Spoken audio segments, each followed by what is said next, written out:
All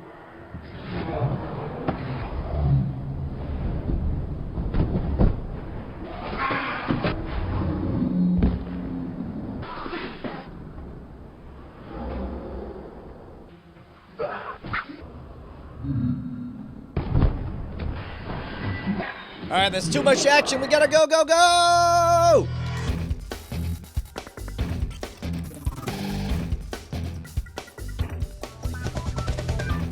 Welcome to Cordkillers, our mission to report the intel from the front lines of the cord-cutting revolution so you get the information you need to make your own decisions about how to watch the stuff you love, when you want, where you want, on whatever device you please. I'm Tom Merritt. Yeah, man, I'm Brian Brushwood, and I'd like to think that that wasn't a video of just random bros reenacting fight scenes from 300. I'd like to think it's a metaphor of what we would do to cords if we were talented, strong, coordinated, and could throw javelins at each other. I like the scene where he's about to toss the shaft, and then when it goes into the air, suddenly it has the safety mechanism at the end. I did notice that.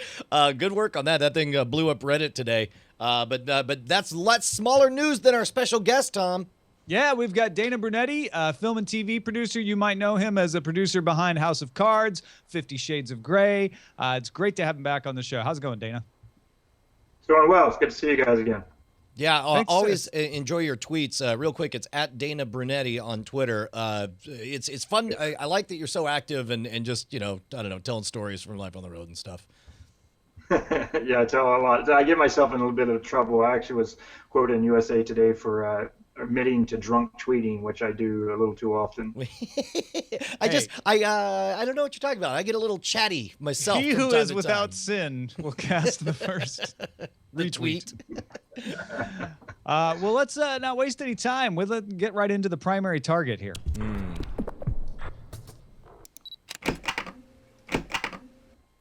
All right, so we've got a story out from Flurry. They do analytics on mobile apps, and the story says that U.S. citizens now spend 2 hours and 57 minutes a day using mobile apps. So they went and combined some analytics from ComScore and the U.S. Bureau of Labor Statistics on TV usage and said, hey, it looks like people spend 2 hours and 48 minutes a day watching television. That means they use mobile devices more than television. PC World points out that Nielsen numbers don't match up with that. Nielsen says that people spend 4 hours and 36 minutes a day watching TV. But no matter where you look at it, people are kind of shifting the screen a little bit. And I know anecdotally, I definitely notice people on their phones while watching TV a lot for various reasons, right, Brian?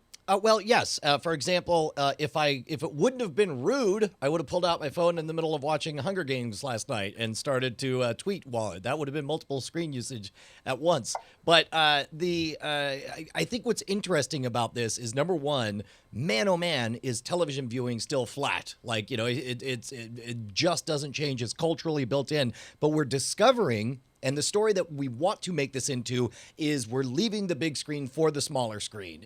But that's not true. What we're discovering is that there's more space to watch more content. And again, to be clear, this is not just video content. This is how much we're using our small screen devices. But, everything's a fractal. We're splintering off into increasingly smaller opportunities to use more devices and get more content and experience more stories is what it looks like. Dana, do you use a tablet or a phone while you're watching TV? All the time. I have 3 phones that I always travel with, and so I always have one out and open. Pretty much, a little too much. It kind of pisses a lot of people off that I'm constantly bending down, looking at my phone. But I also, look, it's everywhere. Whether you're watching TV, at dinner, Brian's at the movies. I think it's an addiction. Now, do you think that you are taking anything away from your ability to enjoy the content that is on the television screen while you're messing with the little screen? Yeah, definitely. A lot of times I have to, if there's a film that I either have to watch or I need to pay particular attention to or that I'm very excited about, I'll leave my phone and tablet in the other room simply so I won't be urged to reach over and grab and take a peek at it, because it does totally pull you away. And there's been a lot of times where I'll start going through Twitter and turn something on or do an email or something, think, okay, I'll just do this 1 or 2. And the next thing I know, I'm having to rewind whatever it was I was watching because I had no idea what was going on. Well, it's tough. There's like a two-way street because there were movies that I saw in the movie theater where I'm like, this is a terrible movie that should never have been made. And then because I was giving it my full attention, but then later it was on HBO, happened to be on in the background while I was doing something else, and I remember thinking like, it's a cute movie. It's fine. You know, it's good. It's good to have on.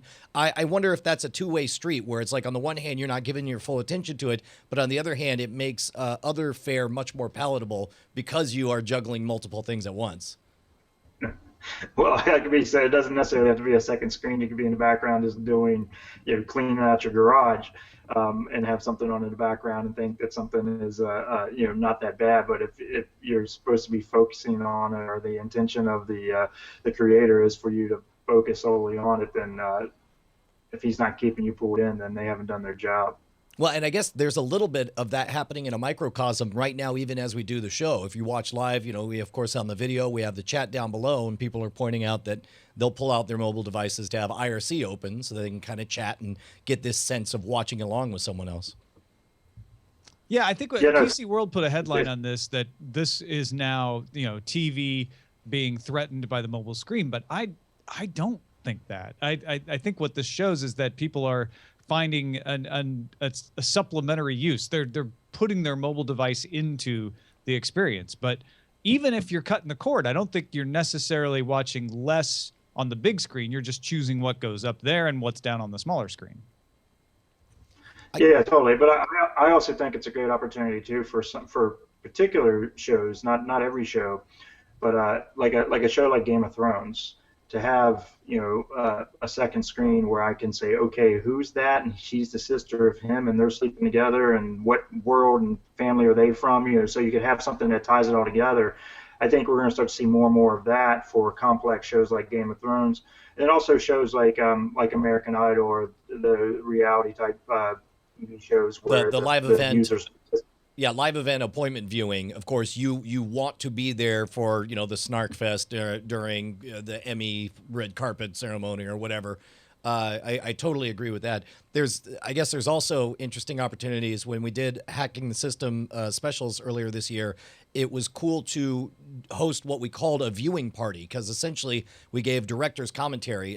Me and my co-host Jason Murphy, we started it up. We set the volume level in the background just low enough that if you have it on your DVR, you can synchronize it up to watch it alongside us, and then we're able to comment and talk about all that stuff. I think we're going to just see more of that stuff, and the pie get bigger for everyone. Well, the first person that ever really did that, the live tweet, was Howard Stern. I don't know if a lot of people remember that or not, but there was Private Parts was playing, and he just started tweeting about it and talking about the movie. And I remember when we did this scene or when we did that, and it was like this huge thing. He was the first person to ever live tweet a movie that somebody was involved in the production of it, and since then we see it all the time. Well, and, the inspiration for me was, remember Battlestar Galactica on Sci-Fi Network? Ronald D. Moore created a podcast where all he would do is turn it on, and you would barely hear it in the background. He would talk about what whiskey he's drinking and just break it down. I would watch, because I was so into the show, I'd watch it one night, and the next morning while I was on a run, I kind of got to experience a second time, because I could, it was fresh in my mind. I could visualize it as I was running. That's cool. That's really cool. Now, Dana, you work in the television industry, so there's probably a few people in the audience like, well, wait a minute, why is this guy on a cord cutting show? And I would say, well, one of the things is that, being a producer on House of Cards, I think is perfectly appropriate, but you're also a cord cutter yourself. You just recently went cable free, right? Yeah, I had like 5 DirecTV boxes in my house, and I had been thinking about doing it, but it was always, because I turn it on and have it on in the background. It was always nice to have something that was there that I didn't have to really go through, different, icons or chiclets. But one of the boxes died on me. I put a new 75-inch TV in, and I put everything back together, and the DirecTV box was dead. And I called them, and the worst customer service ever, and they basically were like, okay, well, we'll send you one. It's going to take a few days to get out there. And I'm like, okay, well, you're going to credit my account or whatever. And they said, no, we don't credit for defective equipment, which I basically was like, well, it's your equipment. And they're like, yeah, sorry, we're not going to do anything about it. So I was just like, you know what, cancel the account. And so sent all the boxes back. I got a HD antenna, I unplugged my dish antenna, connected the HD antenna in, so I get all the the basic channels that way, and then everything else I get through either Apple TV, Roku. I also have a TiVo Romeo that records all of my over-the-air channels, and then basically I haven't really noticed any difference. And actually my content is that I'm taking in is much better because it's specifically what I want, as opposed to just having mindless TV on running in the background. It's all specifically what I want. Man, it sounds like your experience was almost exactly mine, because I did not. I intended only to cancel HBO because Game of Thrones was over, and I was like, let me dial stuff back. But the customer experience was so frustrating, and the customer retention practices were so agonizing that I just snapped. It ended up being like an hour and 15 minute conversation to get off. Were they cool about it once you threw up your hands or like, screw you, I'm out? Yeah, no, they sent me to the retention specialists, and I was super cool about it. I didn't snap or anything. I was just like, you know what? Why am I paying all this every month for, I had a DirecTV box in my garage. I had one in the kitchen. I had, it's like, this is just ridiculous. And so, my bill every month was, not cheap. And so when I got to the retention specialist, I was just like, look, I know what your job is. Nothing against you, but you're not going to keep me. Just cancel it. Let's just make it easy. And they did. To their credit, they did say, okay, fine, but there's we need to get a couple of your boxes back. The others were, I guess, were older, and just toss them. But and that was it. I was done. So, and I guess the only other thing, there's this adjustment phase where you have to figure out certain content that you do want to watch appointment viewing or whatever. But one of the things that I promised my kids to soften the blow was, hey, we're going to have a lot of money that we're saving because we don't have cable, and we can buy, regular show or, Dog with a Blog or whatever. And then at some point, like 2 months later, Penny called me out on it and was like, hey, I thought you said we were going to buy a bunch of stuff. I was like, okay, go ahead. So we're buying seasons of all these Disney HD shows and so on. Yeah, no, I haven't had any, I've been spending a lot more time on Netflix lately, and, their catalog is getting much better.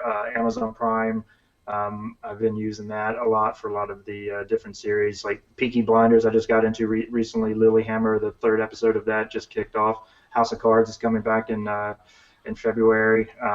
So there's a lot of content that's coming, and frankly, I don't have that much time to watch a lot of stuff. So there's plenty out there for me to watch, and if there's something that's really good, I can go and get it from iTunes or one of the other services. Speaking of which, I know that you're short on time, but there's a question that came to us by email from John, and we'll talk about this. I believe this is one of our stories later, Tom. I'm sorry if I'm jumping ahead. But wheretowatch.com we talked about, and somebody pointed out this kind of alternative to canistream.it. According to wheretowatch.com, he says that there's no legal place to watch House of Cards Season 2 and no legal place to watch Game of Thrones Season 5, which I thought was interesting. Like, what tools are you using right now?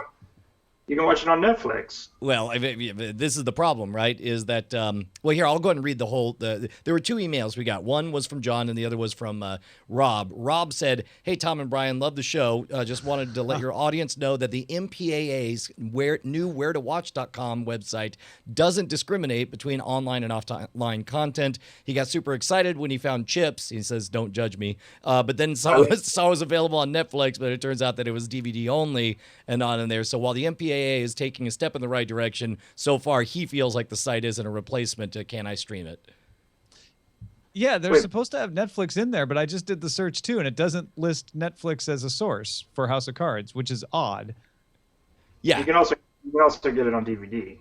Yeah, but they list Amazon because you can buy the individual episodes. But you can get the. It's on Netflix. I don't understand. That doesn't. Yeah, I don't understand either. There's like a failure in the database because I was like, well, wait, is Netflix not part of Where to Watch for some reason? But it is. It is their show. What about like Orange Is the New Black? Do they list that on there? Let's take a look right now. And I guess this is the kind of thing is when you have a company that has an agenda, obviously the MPAA has certain interests that they want to protect. And so they have a vested interest in whether, They're listed as having it on Netflix. That's weird. Let's hope it's all we could. You know, it does say beta. It does say beta. Wait, Fair can, enough. can we keep calling our show beta all the time? Can we just call Yes, beta definitely. killers? That's interesting. Okay. Well, you know what? And also, Where to Watch has a section where they link out to Can I Stream IT, TV Guide, Side Reel, a bunch of other places. So I really do think that site is trying to be the right thing. Looks like there's just a database error that needs to be updated or something like that. I'll tell you who's killing it is well, we'd have to talk about Gearing Up. That was oh wait, no wait. Yeah, oh, it's did not I jump time. right over the? God dang it! All right, take two. Just dial it back. Dial it back. We're good. Though, because you mentioned you like to have DirecTV on in the background when you had it, and that is the one thing I really enjoy about doing a cord cutting experience is just knowing that the show is there. Right? If I'm watching Lilyhammer, for instance, I can just go to the box, find the next episode, watch it. I don't have to maintain a DVR list, which I know isn't that hard, but it's just one less thing to think about. But the one thing I do find is like sometimes I just want to turn something on and have it on, like Home and Garden TV or whatever, right? Just kind of half mindless stuff. Pluto TV has been sort of like that, but it hasn't really cracked it. Have you found a replacement for that, or you just given up on that aspect of it? But no, I use Nimble TV, which works on Roku. They have an Roku, which is basically I think it's a dish service where you can get a few of the channels. You can get like History Channel, Home and Garden TV, Comedy Central, and a couple others. It's subscription, so I think it's like $40 a month or maybe a little more. But I think essentially what you have is a box wherever they're at, and so you're paying for the subscription through them, but you're able to get it wherever you are. So you can take your Roku, anywhere, and you can then get your television wherever you're at. Yeah, and tying it back to the Flurry article earlier, that is the one thing I also like about most of these services is you can watch it on mobile. I mean, you can do it. You can roll your own with a Slingbox, I guess, for your cable, which is also great to do with like if you have a TiVo Romeo or something. But it's just it's never quite as easy as saying Does like, a hey, Romeo Amazon Video app. allow you to pull the Slingbox directly into it? Because like with Roku, you have to sling it from your tablet or from your phone to your Roku through the app. Yeah, which it actually works okay. But I found it was a lot easier to control if I just used my Logitech Harmony, which doesn't need line of sight, in the other room on my Roku. So you're just sitting you're sitting in a different room using a remote control. Instead, that's amazing. That's very cool. Which isn't really going to work in most situations, so it's not ideal. Hey, I got a question for you guys. Do you know because if it hasn't been created yet, it should be, but basically a device or a system where you could put like your Netflix user information, your Amazon Prime information, all your different services, all the information, and then basically it then create your service. Oh, sorry, we lost you. We got all the way up until the epic pitch, and then we lost you for a second. Say it again. So you put everything in, and you would get what out of it? So basically, it condenses everything into one place. So right now, you have to back out of Netflix and then go to Amazon Prime. Then you got to back out of that and go to whatever other service you want to go to. Man. Is there any device out there yet that takes them all and aggregates them all together so you can just jump from one to the next? Well, we have talked. As a matter of fact, we got into a bit of a fuss and match about whether or not it's worth it. I know that Google Play is setting it up so that you can move from one ecosystem to another. So you're watching it in iTunes, you can leave and then go to a different device that's in the Android Play Store and then be able to resume from that. But I strongly suspect that the solution for a lot of this stuff is going to come from like the Siris and the Google Nows and the Cortanas of the world, because they're getting so good at paying attention and having context. Amazon now has that speaker that listens to you all the time in your kitchen, and then you just kind of shout out and it pitches and it chirps in and helps you out. It seems like that kind of thing. Since especially like I believe does Siri have Shazam integration now? Is that what's going on? Like you can just say what's playing and it just reads. And it seems like that's where this would get fixed to me. But no, as far as I know, it's not quite. Nobody's cracked it. Lots correct. of people have different pieces of it, but nobody's made it work as a whole. Yeah, exactly. All right, before we let you go, Dana, really quickly, I want to get into our signals intelligence segment. Yes. roll the So let us signals go to signals intelligence. There it is. There we go. Oof, This is usually our segment where we talk about streaming services. Wall Street Journal says Nielsen's going to begin tracking non-mobile viewers of subscription online video services, specifically Amazon and Netflix. They'll scan the audio of a program to identify the shows. This is part of their Nielsen box. That's why it's non-mobile. So a person usually checks in on the box, says, I'm watching this channel. So I guess they'll be able to say, I'm watching Netflix, and then the audio will be recognized automatically to track what show they're watching. This is important for content producers when striking deals with services because there's no ads there. They're not doing it for the advertisers. But you don't know when you're pitching a show to Amazon how well other shows like it do, or if you're up to renegotiate a renewal. You know, maybe they'll tell you how many streams your show got, but they don't have to. And this is a way to get some independent numbers on that. Tom, if only there was somebody available to us who would know what information services like Netflix like to give to their content producers. It just seems like it would be really great to get inside representation of what that's like. Dana, do you know anyone like that? Well, I would say that this is a desperate grab from Nielsen's because I think their gig is up, and this isn't going to do much. I wouldn't want a Nielsen's box listening into into my household to try to hear what I'm listening to give ratings. The fact of the matter is I think they're dead and their gig is up because all the online providers, Netflix, Amazon, HBO Go, all of them now will know exactly how many people are watching, who is watching, when they're pausing, when they're starting, when they're ending, when what time of day they're watching, what they are watching, and the data that they collect it's big data. To your question of what do they share as far as Netflix is concerned, they just tell us that they're very happy with how well our show is done. Well, so that makes me wonder: is there maybe a place for this service? Because on the one hand, I mean, yeah, if on the one hand, all Netflix or all Nielsen is supposed to do is say how many ads were served and did they hit these demographics and so on. And in a world where so many people are enjoying content completely ad-free in different ecosystems, and where each of them, like you pointed out, can already do all their own tracking. Hulu knows exactly how many ads they served to which demographic. Like, what is the purpose of Nielsen? All of a sudden, really, is there maybe a place for, as a very, very niche position, if you're a content producer, to get outside verification of how many estimated views you're getting, to so that you would be in a better position to negotiate with Netflix? I mean, I guess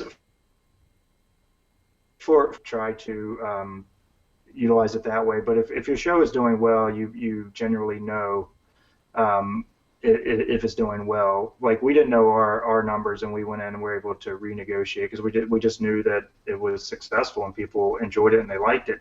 Nielsen's is not accurate as far as I'm concerned. They have one box that represents 100,000 people or hundreds of thousands of people. It's not very accurate as far as I'm concerned, and a lot could be done to play with the numbers on it with somebody that has a Nielsen's box in their home, and I don't think it's a very effective way of really rating a show. And honestly, the numbers alone aren't the only reason Netflix would want a show. They may be fine with a show that doesn't have a ton of numbers if it's getting the right people, which I guess Nielsen can break those demos out too. Eventually, they may sell these numbers to. What you have to understand is the way they approach it is completely different than what traditional networks approach it. They're building a library that's an on-demand library. Unlike a traditional network, they have something that's going on Thursday at 8 o'clock, or a set time, and that's where they that's the sweet spot where they want to hit. So Netflix and providers like them aren't as concerned about how many numbers something's getting right out of the gate. If it's good quality content and it's going to live on their service forever, I would imagine. So it's always going to be there, and so it's always going to be content that's going to provide to their subscribers. So the initial numbers right out of the gate aren't as important to them as they are a traditional network. Although if I'm Amazon, I definitely want to see those Netflix numbers. Well, I guess. Oh, I didn't even think about that aspect as far as just knowing what the competition's doing. They're only selling it to the content producers right now, but they said eventually they'll make the numbers available to anybody who wants to buy them. So. I mean, that's what they got to do in a desperate bid to maintain relevance, right? Is figure out like if they have to jack the price up and go a little more. I don't want to say black market, but like make it more of a covert surveillance type thing. Then that's what they do. I would imagine.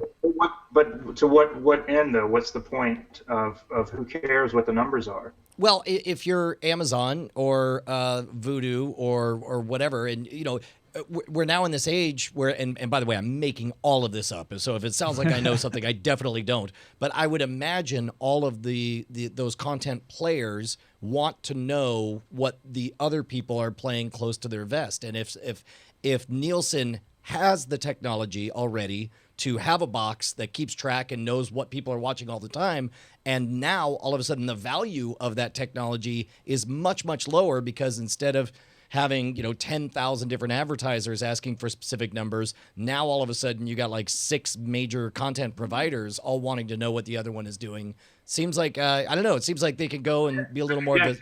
But again, to what end? That's why it was when House of Cards came out, there was this big a lot of the other networks were demanding to know what the numbers were because it was just a competitive thing. And Netflix was like, we're not going to release the numbers. It doesn't matter as long as we're happy with it. Then that's all that matters to us. And they're all like, well, we need to know. And they were like, why? What's it matter? We're happy with it. It doesn't matter what you know or what we know about you. So I agree 100%. That's exactly what Netflix should do. But I guess that's why I'm saying it might be a savvy move for Nielsen to be like, you want to know? We can figure it out. We can make some calls. We can make something happen. They may be able to make some bucks that way. I don't know how much there is there for that. Yeah, well, maybe, but they give it, but it's like, so I think maybe then the others would start to realize if they're paying for that information, okay, big deal. So you paid for it, and you know that either they're blowing you away or they're not. So what good does that do you? So you go to a content provider or a producer like myself, and you go, oh, we get a lot more numbers than what Netflix gets. As a content provider, you know where I'm going to go? I'm going to go to whoever gives me the best deal, not who has the most views. Yeah, actually, that's a really good point because I guess what you're saying at the end of the day is it's all just gossip. What's that going to get you? Why don't you just make better content with that money instead? Yeah, it doesn't. At the end of the day, it doesn't matter if there's 100,000 people or 1 million people watching it, as long as you're happy with the results. And Netflix, They have 50 million subscribers. That's all that matters to them. That their subscribers are happy. This is a pretty hypothetical I'm going to throw out there as our last question on this topic, though. What if Amazon comes to you and says, hey, we saw in these Nielsen numbers that you're getting X number from your show. We'd like you to do it on our platform now, and we'll pay you this much because we know we're going to get that many streams out of it. Is that a likely scenario, or am I just making stuff up? I am making stuff up, but is it a likely scenario? Yeah, you are making stuff up, and it is a hypothetical. But that's always a possibility because people tend to want to go. But again, Amazon isn't going to. They really shouldn't care about the views either. They should only care about the number of subscribers that they're getting, not the amount of people that are coming to for one particular show. As long as they're getting more and more subscribers based on their library, that's all that matters. By the way, I just want to give such a personal thank you for entertaining our horse crap speculation because I cannot imagine the pressure you're under knowing that like some Gawker headline can put like Brunetti discusses possibility of moving to Amazon. When the actual discussion is no, we're not. We're very happy. Now it's probably going to happen. This is where thanks for writing the headline, Brian. Good job. I always get in trouble because things I say always get taken out of context, and it's like the one little blurb of what I said, and it's like the headline, and then I get the PR department's calling me going, stop talking about this.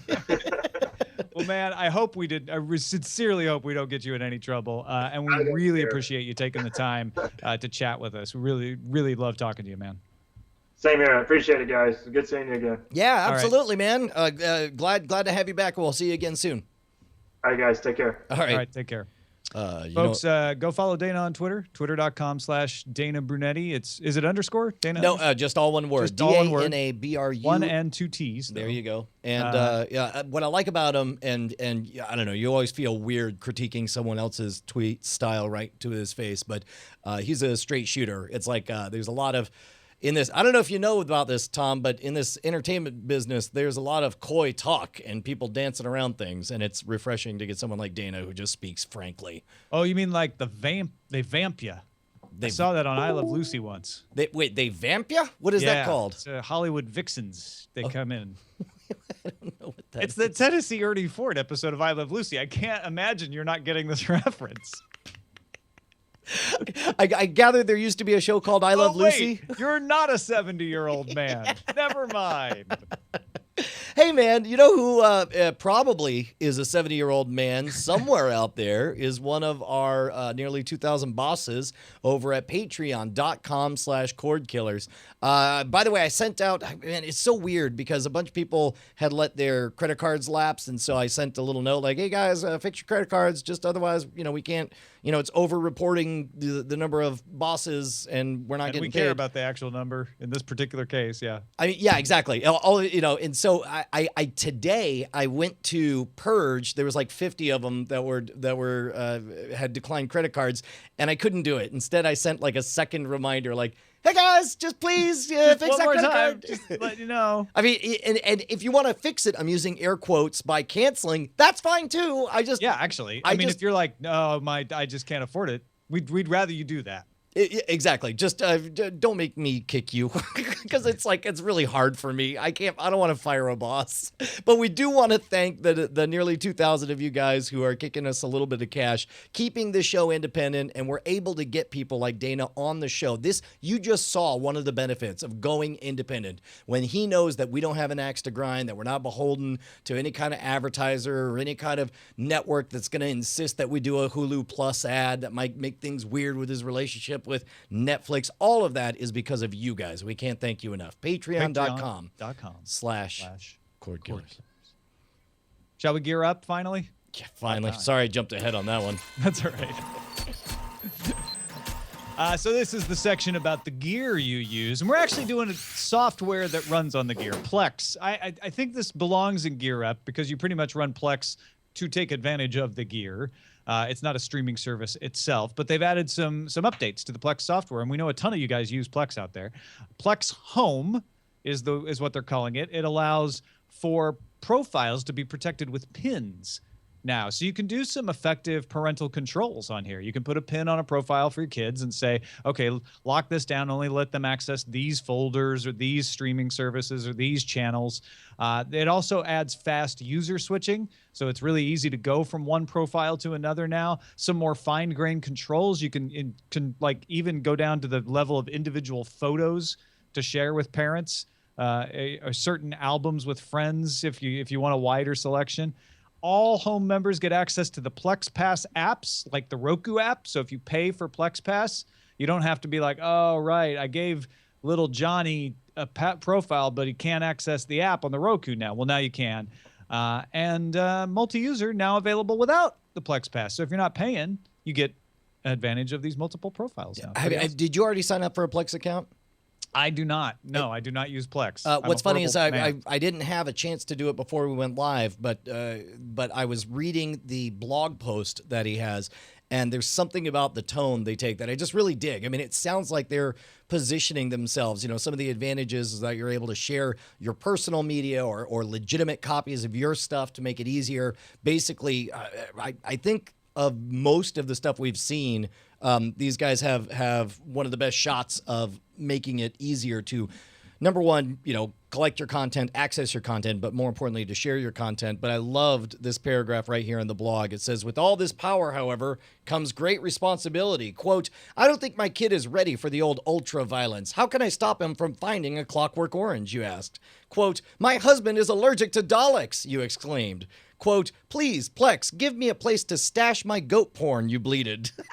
Well, for whatever reason, we realize this feature is an absolute must-have for many of you.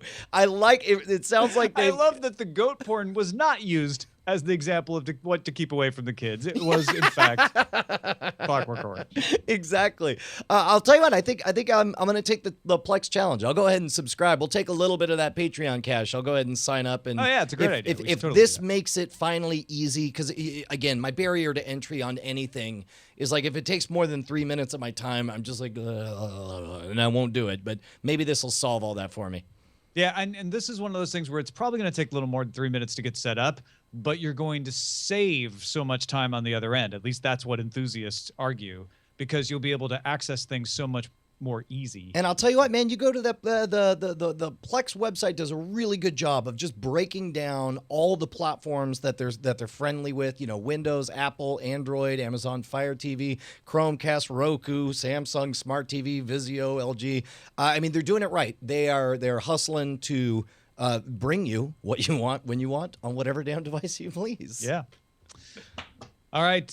Before we get to the front lines, Brian, I know that you have things that you do to support yourself, and you shouldn't be embarrassed about them. Okay. Are you sure I shouldn't feel bad peddling my trinkets on the show? No, absolutely not.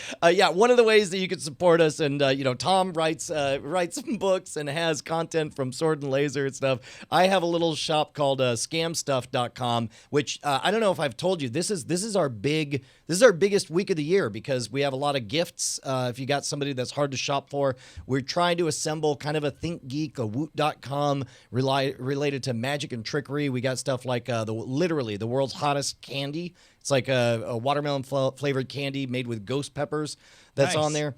And so the countdown to Black Friday. Now, understand, if you're listening to this during the week, over the weekend of Black Friday, every single item in the store will be on sale, and there's going to be some wicked good deals, and you're going to be able to get in there. However, we're so excited that we're sort of ramping stuff up in advance every day this week, except for Thanksgiving, where we're going to close the doors.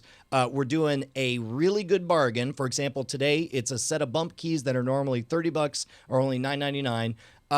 And we also are giving away something for free. So today it's a Mayhem digital download sticker pack. But tomorrow, Tuesday, get this, Tom, I'm just going to give away the Scam School book 100% free. The Scam School ebook. What? Yeah, normally $9.95, 100% free with all the director's commentary. You'll pick it up in volume. Yes, exactly. Well, no, we just want to get people in the door, and also we're going to have the lowest price for the new Rogues wallet, and then Wednesday I'm going to give away for free the Professional's Guide to Fire Eating, which is $40 on Amazon because it's a specialty boutique book, but the digital version will only be for $0. It'll be $0, no strings attached. So just come on over and join us, having a party all this week. This is so much better than your double the price sale from last April.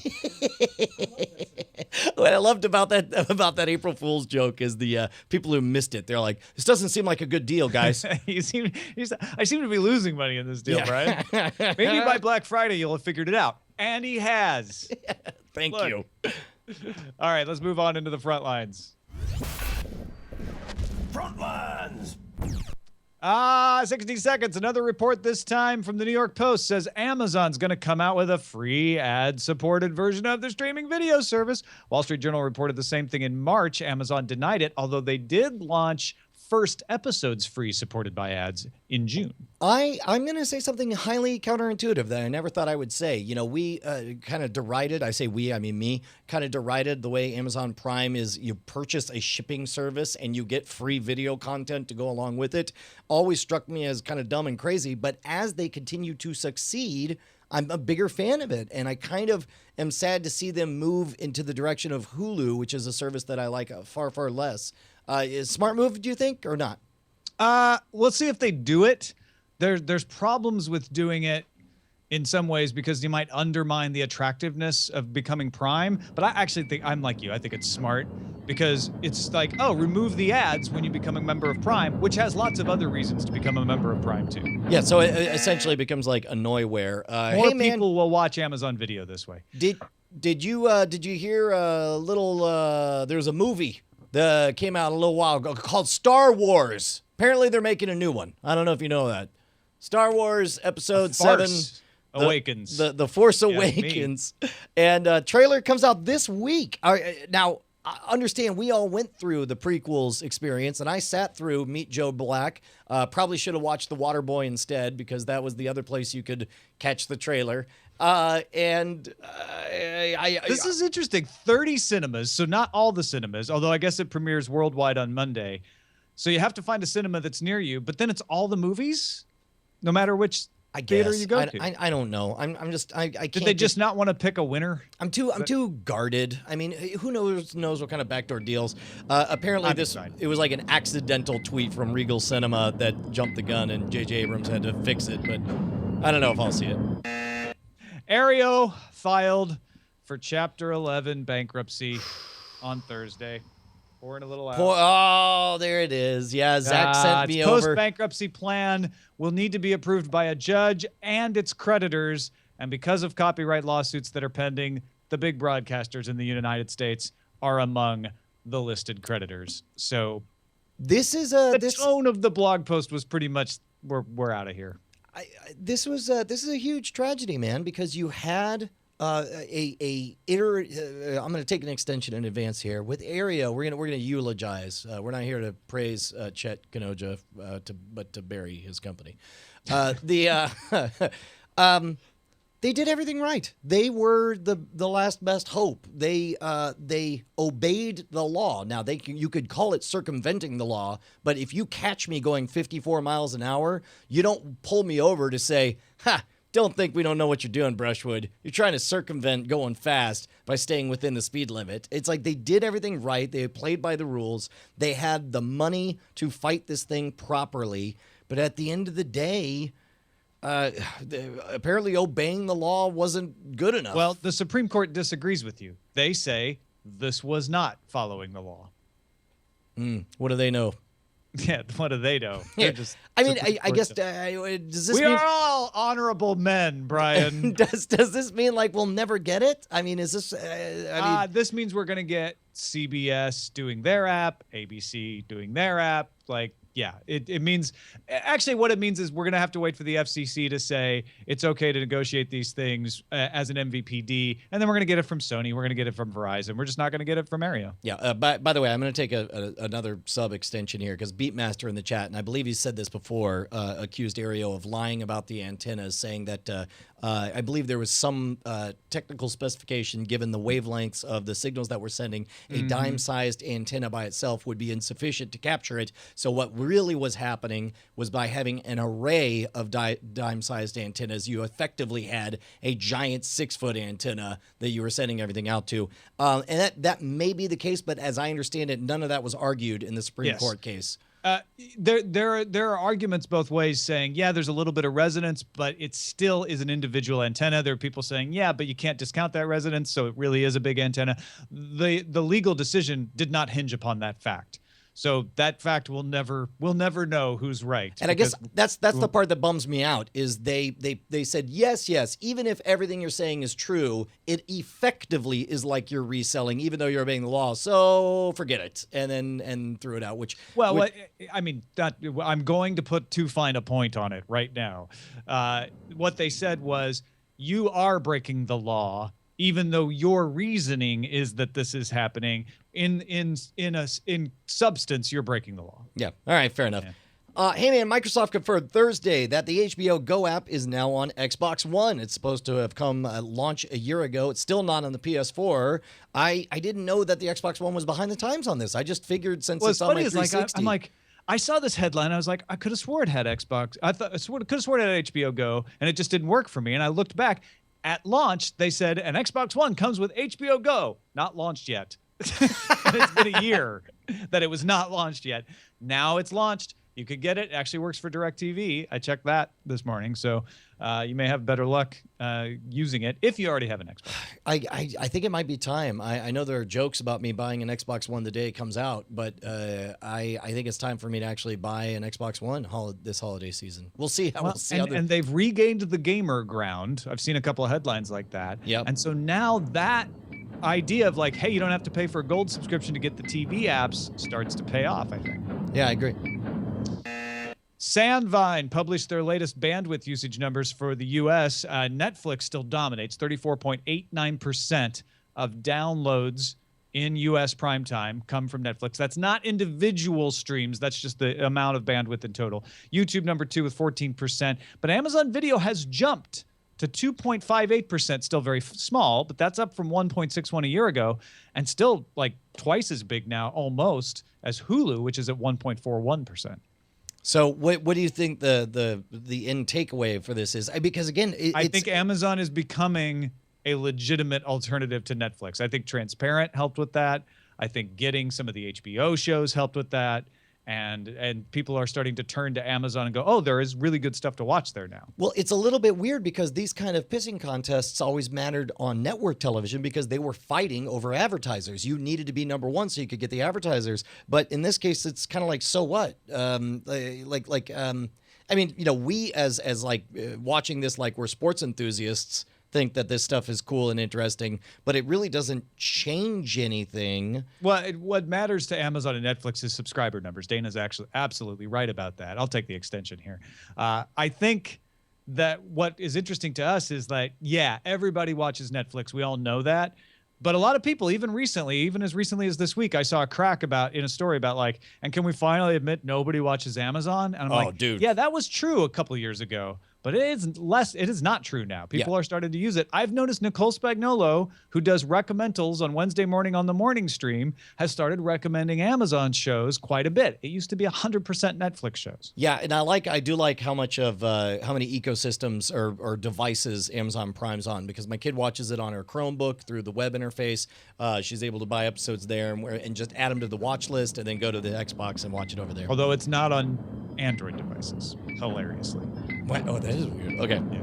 Hey, man, Netflix is experimenting with mobile-specific content. Wait, what? Bite-sized cut-downs of TV shows to 5 minutes. Also, custom-tailored graphics that show different movie art for different users. That makes sense, right? Because it shouldn't necessarily look the same. Just like album art changed from, you know, an LP to a CD. Well, but no, it's not just that. It's Brian will see Han Solo shooting a gun because Han Solo shooting a gun is relevant to Brian, but Brian's daughter might see Princess Leia shooting a gun because she's more of a fan of characters that are like Princess Leia. This is amazing. Bite-sized cut-downs to TV shows to 5 minutes. I don't know about intrigued that. me. Well, like giving me mobile versions of TV shows, maybe? There used to be a show. I want to say it was on the precursor to Spike Network, or maybe when it was the Nashville Network or whatever. But they would pay for the rights to broadcast like a 2-hour movie and then cut it down to 30 minutes. I think it was called like 30-minute movies or something like that. I'll take an extension. And I would imagine, I mean, obviously the reason it's not still around is because it wasn't profitable, but I thought that was an amazing idea. If you just wanted to get the gist of a movie, like, cut out the kissing subplot, cut out the salacious stuff. This is pretty much what the movie Bad Boys is. And it's like, and then I'll watch, you know, that's something I'd watch. And if that's available on my smartphone and I can at least feel caught up with other people, I mean, they're Cliff Notes, right? Cultural Cliff Notes. Yeah, I don't watch Netflix that way. I don't need to catch up on Netflix. I have all the shows, right? I want to watch all the shows. Well, By the way, people are pointing out in the chat room, you can get Amazon Video on Android if you use the Amazon app that you can only get through the Amazon App Store for Android. So there's a way to do it. Got it. Right on. Wow, I'm surprised that you're not down on. I think I'm more excited about trying out this 5-minute movies thing than you are. Yeah, I don't know. It's something I would use for broadcast because it's like, it'd be so hard to catch up. But with Netflix, the whole point is it's not hard to catch up. Yeah. Yeah. Let's see what's under surveillance then. Call the NSA. Oh my gosh, it's us, Brian. We're under surveillance. Hey, Tina Fey's new show, Unbreakable Kimmy Schmidt, which stars the amazing Ellie Kemper, I'm a big fan, from The Office, is not going to be on NBC. It's going to be on Netflix. The first 13-episode season will appear across all Netflix territories in March, and Netflix has already signed for a second season. This goes along with news earlier this week that Hulu announced it picked up Amy Poehler's Difficult People. NBC seems pleased. They're like, everybody wins. So I guess NBC's probably getting some money out of this. I don't know. Yeah, well, and there's been kind of similar ideas. Like, didn't we see like partial funding to get another season of Friday Night Lights from one of these? I think it was Hulu that was funding it to, but that was to put it on network television so that they could have it later. I'm sure I'm misremembering details, but what strikes me about this is now when I hear this phrase, no longer on NBC, now it's on Netflix. Doesn't sound weird at all to me anymore. Doesn't sound like it's a consolation prize. Doesn't sound like it's a fake second lease on life. It sounds like, yeah, sure, why not? Why are you on that old network anyway? Well, and what's weird to me about this is not that Netflix got a show that NBC was bidding for. It's that Netflix took a show that NBC had already signed up for. And NBC's like, yeah, we had a lot of dramas. So either NBC doesn't believe this show is very good and couldn't have pulled the ratings, and believes that Netflix is a better place for it because Netflix, again, doesn't care about the big amounts of numbers. They only care about getting those Tina Fey fans and making them happy, right? Or getting those Ellie fans, right, from The Office and making them happy. And so maybe he's right. Maybe it's not even being snotty when he says, I think it's a win for everyone. But it is really interesting to see a major broadcaster go, yeah, we're going to let a big name show go to Netflix. That's big news if NBC lets this happen to ABC or to FX. It's really interesting that it happened with Netflix. Yeah, agreed. Ken from Chicago in the chat points out that it was DirecTV that was partially funding Friday Night Lights. That's what was that's right. tickling in the back of my mind. And Haterate pointed out that the description in the Google Play Store for the Amazon shopping app says that customers of Amazon Prime can stream video in that app. Oh. So I guess you can do it that way too now. Right on. There you go. Don't have to send any of the emails. We'll get no emails this week, except for like one nod of approval. Like, I like how you had everything factually accurate. Like it's half written of correcting us, and then it goes, oh, it just got to the point in the show where you realized your horrible mistake. If you're that guy, send us that email. I never saw Longmire, but what's the story on that? Oh, this is really interesting. I never saw it either. It's based on some books, though, and it's A&E's most popular, what do you call it, scripted series, right? Uh-huh. It's not a reality show. It's a scripted series. But the audience is too old. It's much older than A&E's other shows, so A&E didn't renew it for season 4. So, again, Netflix is picking it up. They're like, yeah, we'll do season 4. So coming to Netflix sometime in 2015. Not in all markets, though. U.S., Canada, Australia, and New Zealand. My guess is that other markets had the rights to the series, and they're like, if it gets made, we're putting it on our service, and Netflix had to navigate around that. But again, Netflix going, yeah, we don't care about that. We want all the demos. We don't care if they're old people. We need those people signing up for Netflix. Let's bring them in. It's brilliant. They're smart. Apparently giving people what they want is a good idea. And also Legend of Korra coming back to TV, which is good. As Lauren Davis from is it IO9? Yeah, says it's good if somewhat baffling news. So I don't know why they took it off to begin with, but now it's going to be back on. Somebody independently over Twitter sent me a neat very candid blog post from the guys over at Legend of Korra, where basically they laid it out. You're like, all right, guys, be cool, but you're about to see a clip episode tonight. There's only 5 minutes of new content. We all hate clip shows. The way we worked around it in the previous series is we had the cast go see a play that was written about their stories, that we were able to recap everything going up to the ending of the series. In this case, we didn't have that option because our budget got slashed. We could either fire a bunch of animators earlier, or we could just shut up and take it. So that's what we're doing. Please be cool about this, which I thought was amazing, that we live in a world where you can directly acknowledge that kind of thing. Yeah. It's really confusing, though, that they're putting it back on the air Thanksgiving Day weekend when most shows take a hiatus, and in the middle of book 4. It's weird. I don't understand it. It's there's a lot. I wonder. You know what it sounds like? And try this on for size. It sounds to me like Legend of Korra team had a champion inside Nick, and it sounds like at some point that champion left and other people inherited this. They didn't understand it. They looked at numbers versus engagement, or for whatever their criteria, they decided that, well, no, we're going to make this work. Yeah, this is what happens when projects get shifted around, right? Like one person says the strategy needs to be stop giving away this stuff for free online and instead make them watch it on the television. And then another person inherits the project that is like, well, that's clearly not working. Our numbers are bad. Let's take it off the air entirely. And Bob was insane. Now that I'm in charge, we're putting it back on the air. Exactly. And yeah, that's what, that kind of stuff happens all the time. That happened to Tech TV even. So, yeah, I know exactly what you're talking about. Yeah. Rachel McAdams and Taylor Kitsch will be joining the cast of True Detective alongside Vince Vaughn and Colin Farrell. So we got our female leads now cast. Good deal. I'm excited. This does not in any way diminish, but only increases my excitement for that series. Absolutely. What have you been watching, Brian? Dude, I watched all the new High Maintenance episodes, and that show is so good. Like, just so they're exquisitely crafted short stories. They don't overstay their welcome. They're like 19 minutes long. They're not about the pot dealer going around. He's just the connective tissue between all of those. Yeah, what did you call him? We were talking about this earlier. He's the shaman who shows up, right?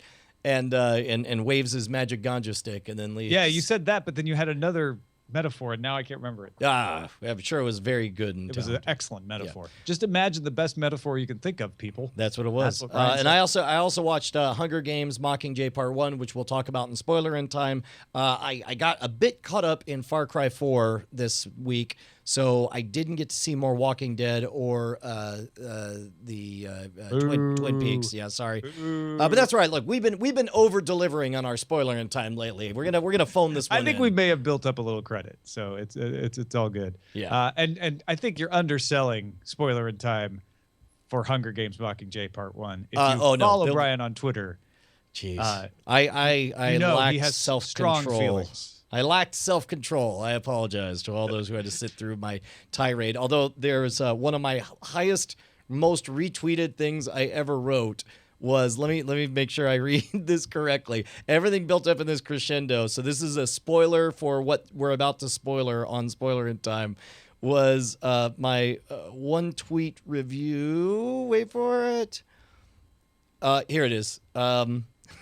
If you want to watch a movie about people standing in a concrete room talking about a better movie happening outside, Mockingjay is for you.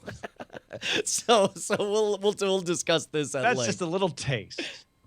I watched Hunger Games Mockingjay Part 1. It was fine.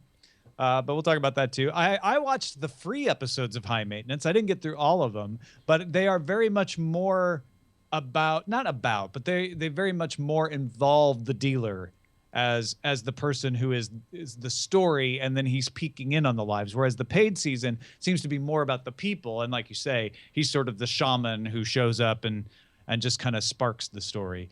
And I like them both. They tell some pretty hilarious stories in any case, and they still have that sort of feeling of, wow, these are real people that I've met talk like this, rather than it's TV people. It reminded me an awful lot of what I liked about Transparent. Transparent felt so very real and believable to me, as does this. I also watched The Unknown Known on Netflix. It's a documentary about Donald Rumsfeld that pretty much is just Donald Rumsfeld. They have him read his own memos out rather than having some voiceover. They just ask him about everything from what he did in the Nixon administration. They play some of the secret Nixon tapes that refer to him and get his reaction. They talk about him in the Ford administration and how President George Herbert Walker Bush didn't like him very much and he didn't care. But then apparently George W. Bush liked him just fine. And of course, the main focus of this is those early days of the Iraq War and Rumsfeld's press conferences and dealing with the questions of weapons of mass destruction and all of that. It's done by the same documentarian, Errol Morris, who did the Robert McNamara documentary. Oh, A Fog of War? The Fog of War. So it's a companion piece in a way. I don't think it's as good as The Fog of War, and I don't know why, but it very much is if you liked that, you'll probably like The Unknown Known. Fog of War was extraordinary in the candidness that it brought to that. And I'm talking about someone who knows it only by reputation. I haven't watched it. I think the difference is that Rumsfeld is less candid because Rumsfeld hasn't reached that point, and maybe he'll never reach that point, where he is so reflective on what happened that he's just willing to forget the pretense. I'm going to tell you what happened, which is what McNamara felt like. Right. Right on. I'll have to check that out. I also watched American Horror Story. I meant to just watch like the first 5 minutes to kind of get the flavor, and I couldn't stop. Oh, great. Well, we episode had talked about that being our next project, and of course I failed you, as I often do. Well, I wasn't even meaning, because I wasn't sure you were going to watch it. I was not holding you to anything. I just got sucked in. That's great. That's all I need to hear, man. All right. Let's check in on the movie draft. Yeah! The only week of the movie draft that I'll be happy. How happy are you, man? I'm 121 million times happy. Okay, now understand, Hunger Games Mockingjay, you blew 82. Oh, it's your only movie. Well, I have 2 other movies that will almost be 0 in the box office. Okay. So So you can call it my only movie, and it's poetically true. The question is, how much do you want Mockingjay to make before you feel good about it? 121 opening weekend is amazing. Scott Johnson is sitting at 256, but he's also fairly well spent. He's only got one more movie coming out. Right, because he had Big Hero 6 and Interstellar. Yeah. So he's sitting pretty. Look, this weekend will tell whether I have any hope at all. If The Hunger Games wins again, because it's up against Horrible Bosses 2, Penguins of Madagascar. Penguins of Madagascar is going to do very, very well. But a lot of older children and adults will go to see The Hunger Games. So I might get another 100 million. If that happens, I'll feel really good, and I'll feel like things are possible. Yeah. If it only gets 80 million or less, forget it. I'm done. Horrible Bosses 2 and Penguins of Madagascar are both Brett movies. The Reputation, I looked at Rotten Tomatoes. I think it had 16% positive reviews for Horrible Bosses 2.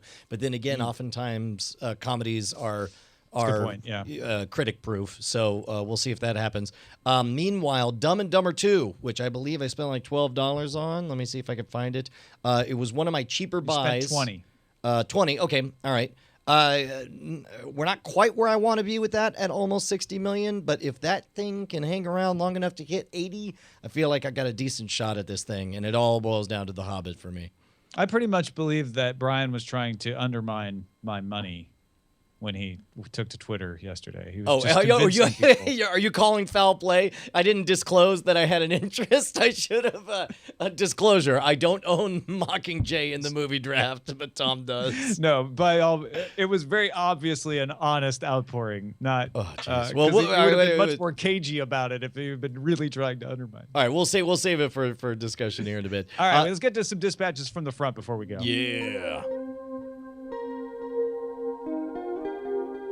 Lon Koenig wrote in and said, "Hey, employees.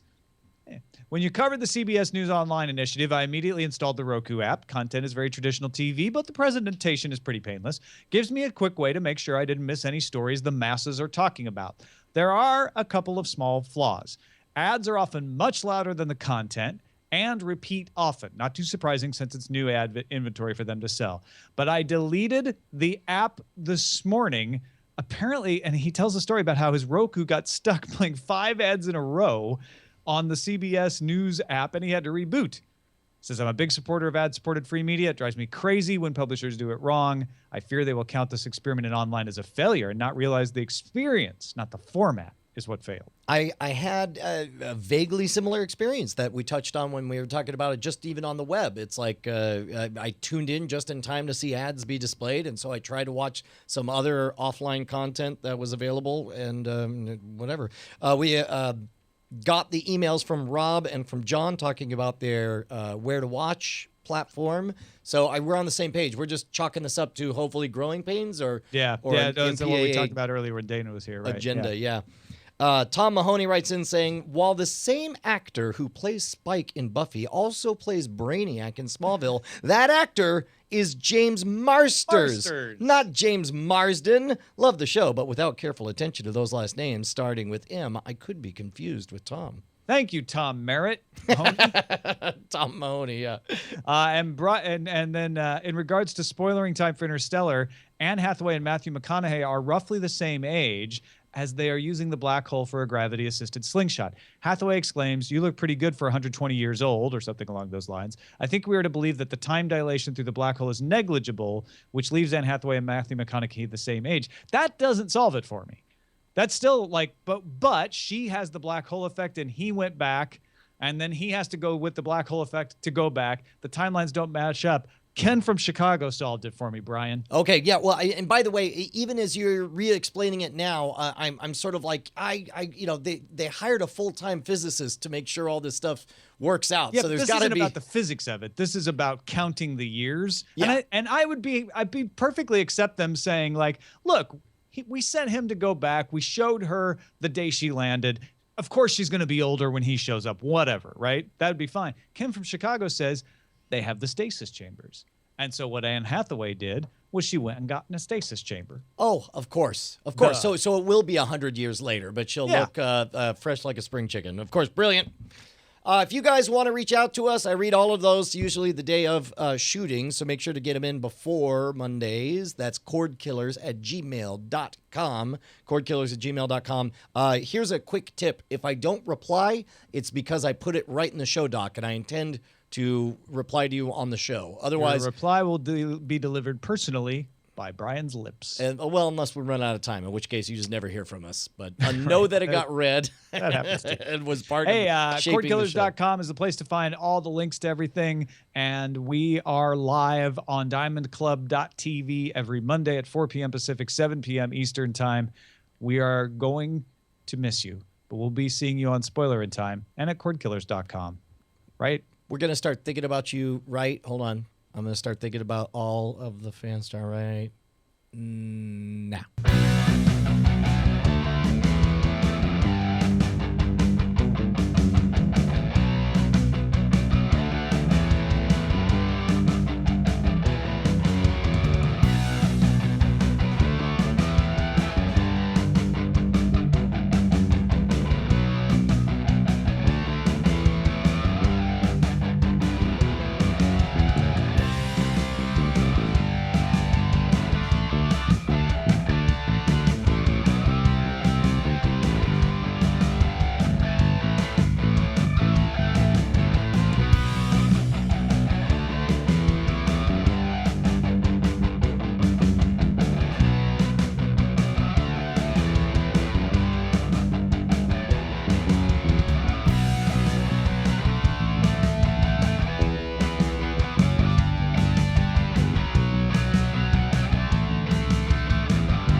Doom, doom, doom.